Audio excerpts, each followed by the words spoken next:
आज के वीडियो में हम लोग सीखेंगे कि किस तरह से एक्सेल में कैलकुलेशन वर्क किया जाता है। जैसे ये एक फॉर्मेट मैंने बना के रखा हुआ है, इसमें स्टूडेंट नेम्स, उसके परसेंटेज और पेड मार्क्स डिवीजन किस तरह से निकाली गई है कि किस तरह से आप एक्सेल में किसी भी मार्कशीट या रिजल्ट को आसानी से तैयार कर सकते हैं। अगर अभी तक आपने मेरा चैनल सब्सक्राइब नहीं किया है तो आप चैनल को सब्सक्राइब कर दीजिए ताकि आगे के वीडियोस आपको मिलते रहें। तो सीखते हैं कि हम लोग किस तरह से एक्सेल में कैलकुलेशन वर्क शुरू करते हैं। ये उन यूज़र्स के लिए बहुत ज़रूरी है जिनको एक्सेल बिल्कुल नहीं आता है, या जो हाउसवाइफ्स हैं जो सीखना चाहती हैं कंप्यूटर और उनको एक्सेल पे वर्किंग सीखनी है, तो वो इस वीडियो को देख के बहुत आसानी से एक्सेल सीख कर सकती हैं और कोई भी काम जैसे ऑफिस काम है या डेटा एंट्री जैसा काम आप आसानी से कर सकती हैं। तो हम यहाँ सीखते हैं कैलकुलेशन शुरू कैसे किया जाता है एक्सेल में। अगर आपने डेटा एंट्री के बारे में नहीं देखा है तो हमारे प्रीवियस वीडियोस में आप देखिए, वहाँ पे हमने डेटा एंट्री के बारे में आपको बताया है। तो यहाँ पर जैसे ये हमारी वर्कशीट आ रही है, वर्कशीट में जैसे ये वाला सेल है, इस सेल पे अगर हम 50 लिखते हैं, 50 लिखने के बाद अगर हमने एंटर किया तो ये 50 डिस्प्ले हो रहा है। लेकिन अगर मानिए आपने यहाँ भी 50 लिखा हुआ है तो आप किस तरह से बताएंगे कि आप कौन से 50 की बात कर रहे हैं, ये वाले 50 की या ये वाले 50 की। जैसे हम लोगों के घर का एड्रेस होता है तो हम लोग पर्टिकुलर बताते हैं ये हमारे घर का एड्रेस है, उसी तरह एक्सेल की वर्कशीट में भी एड्रेस होते हैं और जो एड्रेस हमारे नेम बॉक्स में डिस्प्ले होते हैं। प्रीवियस वीडियो में हमने आपको नेम बॉक्स के बारे में बताया है, अगर आपने नहीं देखा है तो डिस्क्रिप्शन बॉक्स में उसका लिंक दिया गया है, आप वहाँ से देख सकते हैं। तो नेम बॉक्स का मतलब ये होता है कि जो भी सेल आपने सेलेक्ट किया गया है वो सेल का नाम क्या है। D3, अब ये D3 नाम आया कहाँ से, तो देखिए ये कॉलम है हमारा, ये D है और ये हमारी रो है, ये 3 है। तो रो और कॉलम का कॉम्बिनेशन बनके हमारा D3 हो गया। तो हमको अगर किसी को बताना है कि मेरा जो टोटल है वो किस सेल में है तो हम लोग कह सकते हैं कि D3। तो पर्टिकुलर जिसको देखना होगा वो D3 सेल पे क्लिक करेगा और उसको देख सकता है। उसी तरह से अगर इसका एड्रेस हम लोग देखना चाहते हैं तो इसका एड्रेस B1 में है। तो किसी भी सेल का एड्रेस, नेम, रेफरेंस देखने के लिए आप नेम बॉक्स का यूज़ कर सकते हैं। अब यहाँ पे अगर हमको कैलकुलेशन करना हो, ये तो अभी हमने आपको बताया कि एड्रेस क्या होता है, रेफरेंस क्या होता है, वो आप कहाँ से देख सकते हो, किस तरह से बनते हैं। लेकिन यहाँ पर अगर हमें कैलकुलेशन करना होता है तो हमने जैसे यहाँ पे 50 लिखा और यहाँ पे 50 लिखकर एंटर किया तो 2 डिजिट आपके सामने प्लेस हो रही हैं, एक B1 प्लेस हो रहा है, एक B2 प्लेस हो रहा है। तो B1 और B2 को आपको कैलकुलेट करना है। तो B1 और B2 को कैलकुलेट करने के लिए आप यूज़ करोगे इक्वल साइन का। कंप्यूटर में, मेन एक्सेल में कोई भी कैलकुलेशन वर्क अगर आप करते हो तो आप सबसे पहले इक्वल साइन लगाने के बाद अभी जो सेल एड्रेस है, आप एक ये भी कर सकते हो कि आप यहाँ 50 + 50 लिखोगे तो भी आपका आंसर आएगा। लेकिन यहाँ पर ये नहीं समझ में आ रहा है कि ये कौन सा वाला 50 आपने लिया हुआ है, ये 50 है कि ये 50 है। इसके लिए हम लोग एक्सेल में रेफरेंस का यूज़ करते हैं या एड्रेस का यूज़ करते हैं।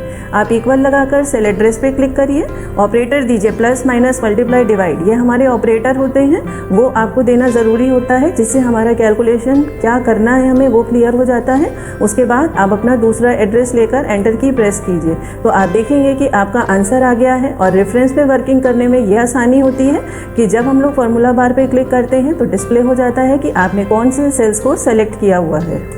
तो यहाँ पर आपने देखा कि किस तरह से हमने यहाँ पे रेफरेंस का यूज़ करके कैलकुलेशन किया है।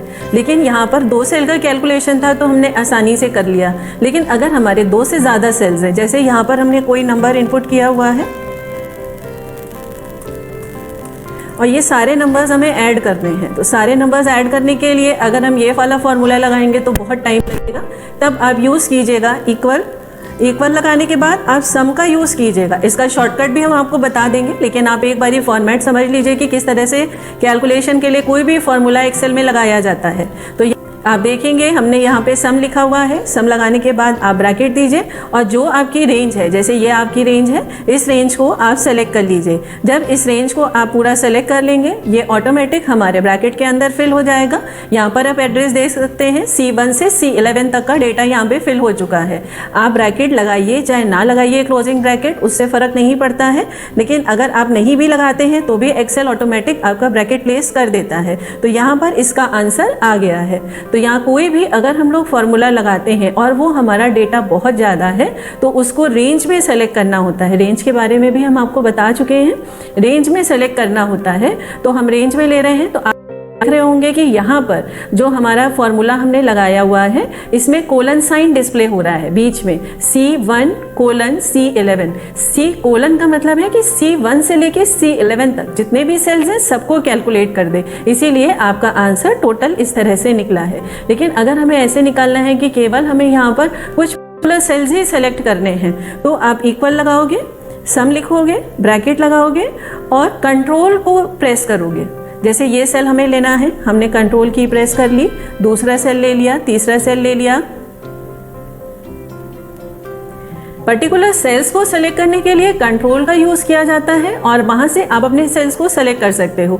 तो यहाँ पे देखिए कोलन का साइन नहीं लगा है, कॉमा साइन यूज किया गया है। आप ब्रैकेट बंद करो या ना बंद करो, एंटर करोगे, आपका आंसर प्लेस हो जाएगा और आप यहाँ देखो ब्रैकेट ऑटोमेटिक लग गया है। तो किस तरह से हम लोग यहाँ पर एक्सेल में अलग अलग तरह से फॉर्मूले का यूज कर सकते हैं। अगर हमें कोई भी डेटा रेंज में लेना होता है तो हम लोग इक्वल सम लिख के रेंज सेलेक्ट करते हैं जिसमें कोलन साइन लगता है और पर्टिकुलर सेल्स को लेना है तो फिर कंट्रोल की प्रेस करते हैं और जिससे ऑटोमेटिक कॉमा प्लेस हो जाता है। अब बात आती है कि क्या हम लोग रेंज और कोलन या कॉमा दोनों यूज कर सकते हैं। तो हाँ, आप कोई भी फंक्शन लगाते हो, यहाँ पे हमने सम लिखा, ब्रैकेट लगाया। अगर हमें रेंज लेनी है तो हमने यहाँ से रेंज को सेलेक्ट कर लिया, तो ये देखिए आप रेंज सेलेक्ट हो जाएगी। रेंज को सेलेक्ट करने के बाद आप कंट्रोल की प्रेस कर लो। कंट्रोल की प्रेस करते हुए आपको जो भी नंबर्स लिखने हैं आप कंट्रोल की प्रेस करो, फिर जो भी नंबर लिखना है वो नंबर आप लिख लो। उस बाद भी आप देखोगे कि आप इस तरह से कॉमा का यूज भी कर सकते हो और रेंज का यूज करके भी आप कैलकुलेशन निकाल सकते हो। यहाँ पर हम लोग ने देखा कि सम का हम लोग तरह से यूज कर सकते हैं या एक्सेल में किस तरह से बेसिक्स की स्टार्ट की जाती है कैलकुलेशन के लिए। सेम प्रोसीजर है कि अगर आप यहाँ पे जैसे हमने आपको दिखाया कि ऑपरेटर में आपने प्लस साइन का यूज किया हुआ है, तो अगर आपको यहाँ पे मल्टीप्लाई साइन का यूज करना है तो सेम फॉर्मेट है कि आपका जो भी सेल है उसको आप सेलेक्ट कर लो। सेलेक्ट करने के बाद अगर आपको लगता है मल्टीपल ऑपरेटर हमें खुद से लिखना है, आप लिख दोगे तो भी आपका आंसर आ जाएगा। डिवाइड के लिए, माइनस के लिए यही प्रोसीजर लगेगा। अब हम लोग सीखते हैं कि अगर हमें अपनी मार्कशीट में इस तरह से टोटल करना है पूरा, या हमको परसेंटेज निकालना है, डिवीजन निकालनी है, तो हम कौन से फॉर्मेट यूज करेंगे।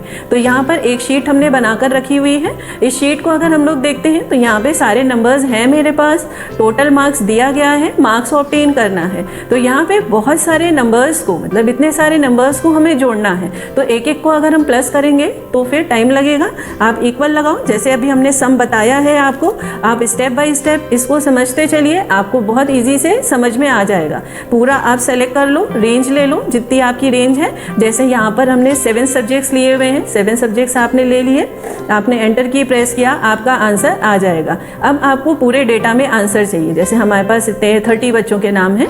बस आपको यहाँ पर रखकर, लास्ट वीडियोज़ में हमने आपको बताया है कि किस तरह से हम लोग किसी फिगर को अगर हमें ट्रैक करना होता है तो ड्रैग करना होता है तो क्या यूज़ करते हैं। बस आप डबल क्लिक करोगे, आप देखोगे कि सबके आंसर निकल आए हैं। C6, C7, C8 इस तरह सबका डेटा प्लेस हो गया है। अब हमें किसी भी चीज़ का परसेंटेज, मेरे हिसाब से आपको समझ में आ गया होगा कि एक्सेल में सम फंक्शन किस तरह से यूज़ किया जाता है। अगर आपको मेरा वीडियो पसंद आ रहा हो तो एक बारी लाइक कर दीजिए उसको। दूसरा, अगर हमें इसमें परसेंटेज लगाना होता है तो परसेंटेज लगाने के लिए आप 2 फॉर्मूले यूज़ कर सकते हैं। एक तो ये होता है total multiply 100 divided by maximum marks, आप फॉर्मूले में लगा सकते हैं। तो यहाँ पर हमने इक्वल लिया कि चलिए हमारा टोटल नंबर ये आता है, फिर इसमें हमने मल्टीप्लाई किया 100 से, डिवाइड किया 700 से, तो हमारा परसेंटेज फॉर्मेट निकल आएगा। लेकिन एक इससे भी इजी मेथड है, ये तो एक लॉन्ग मेथड है, आप मल्टीप्लाई 100 डिवाइडेड बाय 700 या मैक्सिमम मार्क्स करेंगे। लेकिन एक इजी फॉर्मेट है, आपका जितना भी टोटल आया है आप डिवाइडेड बाय 7 कर दीजिए तो भी देखेंगे कि आपका आंसर वही आ रहा है। परसेंटेज निकालने के लिए आप लॉन्ग मेथड यूज़ करें या शॉर्ट मेथड यूज़ करें, ये आपकी चॉइस के ऊपर है। यहाँ पर आओगे, आप इक्वल लगाओगे, सेल को सेलेक्ट करोगे, डिवाइड करोगे, 7 लिखोगे, एंटर करोगे, आपका आंसर आ जाएगा। अब यहाँ पे डेसिमल प्लेस वैल्यू ज़्यादा आ रही है तो आप डिक्रीज डेसिमल का यूज़ करो। आप डेसिमल के बाद 2 की फिगर रखना चाहते हो, 2 की फिगर रखो, नहीं हटाना है तो डिक्रीज करके बिल्कुल इसको क्लियर कर सकते हैं डेसिमल वैल्यूज़ को। जब आप इसमें डबल क्लिक करोगे आपके फटाफट सारे डेसिमल परसेंटेज में निकल आएंगे। तो इस तरह से हम लोग ने देखा कि हम लोग कितने आसानी से टोटल मार्क्स या परसेंटेज निकाल सकते हैं, लेकिन यहाँ पर आप देखिए कि हमने जो इसकी डिवीज़न निकाली है वो डिवीज़न हमारी फर्स्ट और सेकंड पे प्लेस हो रही है। तो इसको लगाने के लिए हम लोग क्या यूज़ करेंगे कि जो हमारे ये फिगर्स हैं ये डिस्प्ले हुए हमारे डिवीज़न फॉर्मेट में, तो इसके लिए हम लोग यूज़ करेंगे, जैसे हमने यहाँ पर सम फंक्शन यूज़ किया है डिवीज़न निकालने के लिए, हम लोग यूज़ करते हैं इफ़ फंक्शन का। इफ़ मतलब यदि ये सेल की वैल्यू इतनी है तो उसका डेटा फर्स्ट आए। तो अगर इस तरह की वैल्यू हमें प्लेस करानी होती है तो एक्सेल में दिए गए इफ़ फंक्शन का यूज़ किया जाता है। इसमें कुछ कंडीशंस होती हैं, जैसे हमारे पास ग्रेटर होता है, लेस देन होता है, ग्रेटर देन इक्वल टू होता है, लेस देन इक्वल टू होता है, या फिर हमारे पास नॉट इक्वल होता है। तो जो भी हमारे साइन हैं वो साइन आप यहाँ पे लगा सकते हैं, जैसे ये नॉट इक्वल है और ये हमारा इक्वल साइन है। ये हमारे इफ़ के ऑपरेटर्स हैं जिनसे हम लोग इफ़ फंक्शन यूज़ करते हैं। तो यहाँ पर इसीलिए ये ऑपरेटर बताया कि जैसे आपको कभी कोई दिक्कत आए, नहीं समझ में आए कि ऑपरेटर्स क्या होते हैं, तो आप यहाँ से देख के समझ सकते हैं कि किस तरह से हम लोग इफ़ के फंक्शन में ऑपरेटर का यूज़ करेंगे। यहाँ सबसे पहले इक्वल लगाएंगे, इफ़ ब्रैकेट, फिर आपका जो परसेंटेज है, क्योंकि हम लोग जो अपना डिवीज़न देखते हैं वो परसेंटेज के बेस पे देखते हैं, परसेंटेज इज़ ग्रेटर इक्वल। अगर आपका परसेंटेज ग्रेटर इक्वल है 60 के तो कॉमा, फिर आप स्ट्रिंग लगाओगे। बोला था कि कोई भी टेक्स्ट आपको प्रिंट कराना हो तो आप इन्वर्टेड कॉमा का यूज़ करोगे, एक्सेल में इसको स्ट्रिंग बोला जाता है। उसके बाद आपने यहाँ पे लिख दिया कि वो बच्चा फर्स्ट है, तो यहाँ पर हमने फर्स्ट लिख दिया, स्ट्रिंग को क्लोज कर दिया, कॉमा लगाया, फिर से हमने इफ़ लिखा, क्योंकि एक इफ़ की कंडीशन में हमने उसको बोल दिया कि अगर ये वाला सेल हमारा ग्रेटर इक्वल 60 है तो फर्स्ट है, लेकिन हमको सेकेंड, थर्ड और फेल की भी कंडीशन देनी है। तो हमने फिर से उसको बोला कि यही वाला सेल रिपीट करेंगे, इक्वल। यहाँ पर जैसे हमने दिया है कि अगर हमारी सेकंड की कंडीशन है तो हमने 50 का दे दिया। यहाँ पर अगर हमको दिखाना है कि नहीं हमारी थर्ड की कंडीशन है तो इक्वल आपने लिखा कि अगर जिस बच्चे के नंबर 40% हैं तो वो बच्चा हमारा थर्ड है, नहीं तो फेल है। फेल के लिए आप अलग से कंडीशन मत दोगे, आप यहीं पे फेल की कंडीशन लिख के ब्रैकेट को क्लोज करोगे। यहाँ पे 3 ब्रैकेट्स हमने इसलिए क्लोज किए हैं क्योंकि हमने यहाँ पे ब्रैकेट्स को ओपन तो किया था लेकिन कहीं क्लोज नहीं किया है। आप सारे ब्रैकेट्स को लास्ट में क्लोज करोगे। जब आप एंटर की प्रेस करोगे तो आप देखोगे कि वो बच्चा फर्स्ट आ गया है, और जैसे ही आप इस पर डबल क्लिक करोगे सारे बच्चों का रिजल्ट और डिवीजन सामने आ जाएगा। तो यहाँ पर इफ़ कंडीशन का यूज़ करके बस आप इतना ध्यान रखना कि जब आप इफ़ की कंडीशन लगाओगे यहाँ पर तो कॉमा, इन्वर्टेड कॉमा किस तरह से यूज़ किया गया है ये आप ध्यान से लिखोगे। नहीं तो अगर आपने एक भी कॉमा, इन्वर्टेड कॉमा गलत लगाया है तो आपकी वैल्यूज सही नहीं आएंगी। तो यहाँ पर कॉमा यूज़ किया है, यहाँ पर इन्वर्टेड कॉमा या स्ट्रिंग यूज़ किया है, आप इसी फॉर्मेट से अपने डेटा को डिवीजन निकालते समय लगाओगे। तो आज के वीडियो में हमने आपको दिखाया कि किस तरह से आप परसेंटेज अपने सेल्स में निकाल सकते हो, और यहाँ पर टोटल निकालना या डिवीजन निकालना किस तरह से यूज़ किया जा सकता है। आप मिनटों में एक्सेल में मार्कशीट तैयार कर सकते हैं। आपको हमारा वीडियो पसंद आया हो तो उसको लाइक करिए, चैनल को सब्सक्राइब करिए ताकि आप बहुत आसानी से एक्सेल सीख सकें और अपने किसी भी ऑफिस में जाकर एक्सेल पे काम कर सकें। और बेल आइकन पे क्लिक करना बिल्कुल भी मत भूलिएगा। धन्यवाद।